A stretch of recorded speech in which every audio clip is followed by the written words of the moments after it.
black people, we so heavy on Christianity, right? So I went back and looked it up. Like, the number one religion in Africa is Islam, right?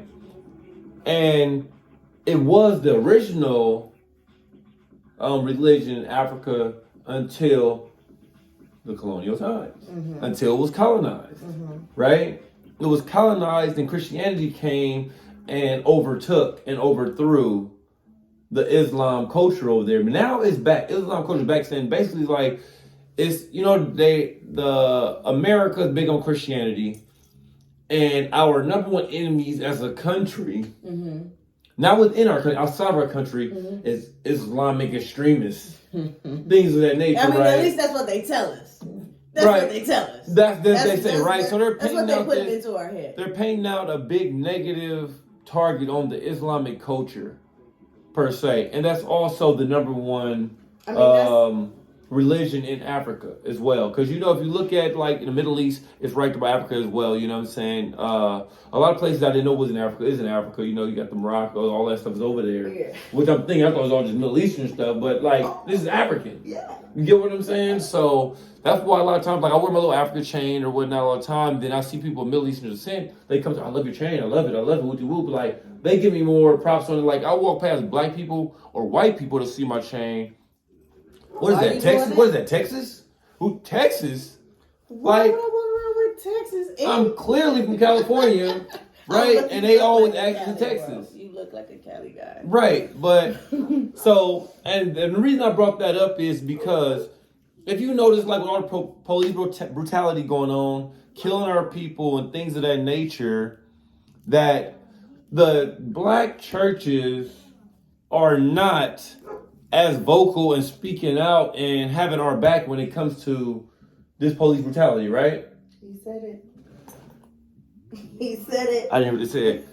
Oh, yeah, right? Yeah. And they don't have our backs. Like, we be out here, we wonder why we out here protesting and things like that. You don't hear much from the black church, right? But you know who is there with us? The Nation of Islam. Every time. You want to know why? Because why the pastor don't have no real job. The pastor ain't an actual doctor or a lawyer that is actually doing something for the community. The pastor is an ex-drug dealer who just got out of jail who is making money off of the community. He just found a new hustle. They're making money off everything. And then and getting government funding. That's my thing about it. You know, when you do see the black churches and they're trying to represent us as the people, when it's election time. Then it will be sitting there with president-elects and all these city officials. They know their pockets lined. They know that they're getting kickbacks from it. And it's at our expense. So with us being such a people to give so much faith to the church, when we see the church backing these people of whatever party they're with, then we feel, you know what? We should back them too, because the church is backing them. So I mean, that would be a sign from God that we need to be doing this as well. But it's really digging even deeper down the rabbit hole, because they're being paid off. It's not even, and it's what the sign from God is that, bro, these people was not here during the real struggle. How can you trust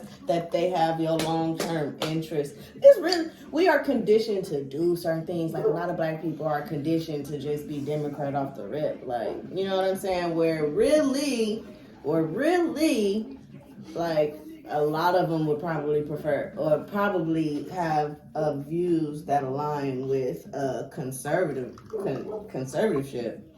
Right, it reminds me of this one little story. I know I'm about to slaughter this story. I'm about to kill it, because I really ain't good at telling stories, and I'm probably gonna get this shit all wrong. But I'm going to try to do this shit the best I can. But so it reminds me of one little it's not really a story, but it might be a little riddle of a story, what the case may be. But basically, like, it was a guy who fell off a boat or whatever, and he's in the middle of the ocean, and somebody pulled up on the boat. Oh, I know she's Yeah, somebody pulled up on the boat, was like, hey, come on, let me take you to safety.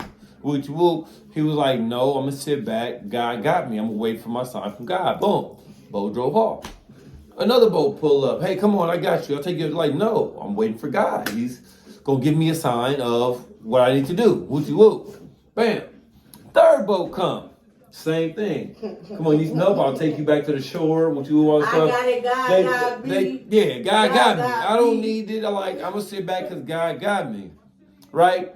Dude drown, or the case may be, go to heaven. You meet the pearly gates and he asking God, like, God, why you let me die? I'm waiting for a sign from you. Fool, God told him, I sent you 3 signs, and you ignored them. All 3 signs I said you ignored them.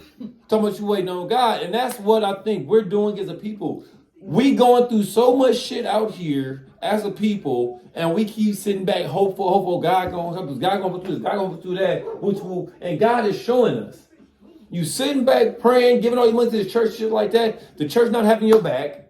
You know what I'm saying? The pastor got jets, Bentleys, and all that stuff, and you can barely pay your fucking light bill, but you still tithing 10% of your income to a church to make sure he's living good, and you still falling for the banana in the tailpipe trick, and you wondering why that nothing's happening for you.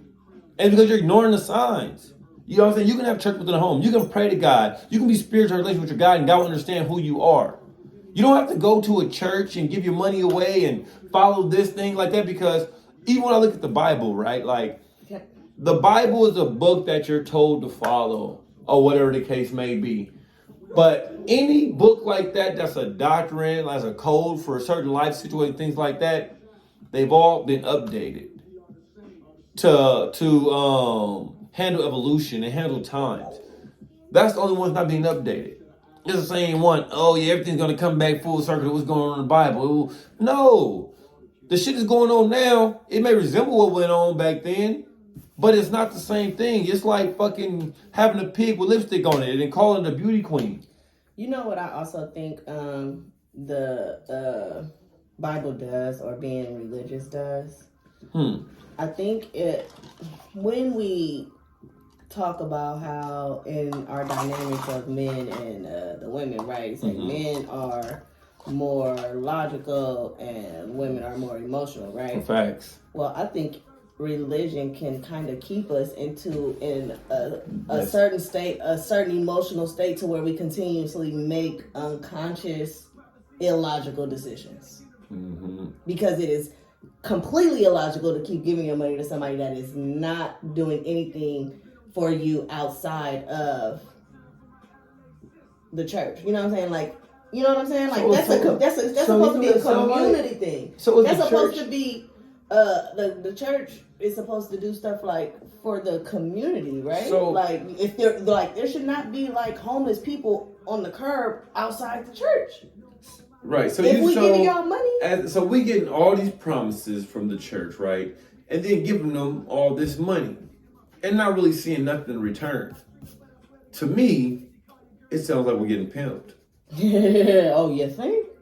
It sounds that's relationship between a pimp and his hoe. The hoe blindly giving the pimp the money, and he's giving these broken promises he's not filling in, and you keep giving him money, hoping for a better life, and you bragging about this pimp, like, oh, this motherfucker love me. They doing me, he doing me like this, doing me like that, this and the other. But you out here, it sound good. You out here putting your whole everything in jeopardy. He got your church looking good. You got you dressed. He rolling in that fresh car, pulling up on the other little thing. But my thing is like, it's not bad for a pastor to have a nice car if he got a real fucking job. I remember growing up and pastors had jobs outside of pastoring. Yeah. But you said thing when the floods was out there in Houston and they tried to go to Joel Osteen's church and he closed the door on people, let nobody in his church for shelter, refuge. For refuge, the church denied these people in a storm of refuge. Right? And he's one of the biggest mega churches there is. Bro, he's on TV faithfully. And people still backed him on that. I wouldn't want them dirtying my church, dirtying his church up. They're paying for it. Come on now, like,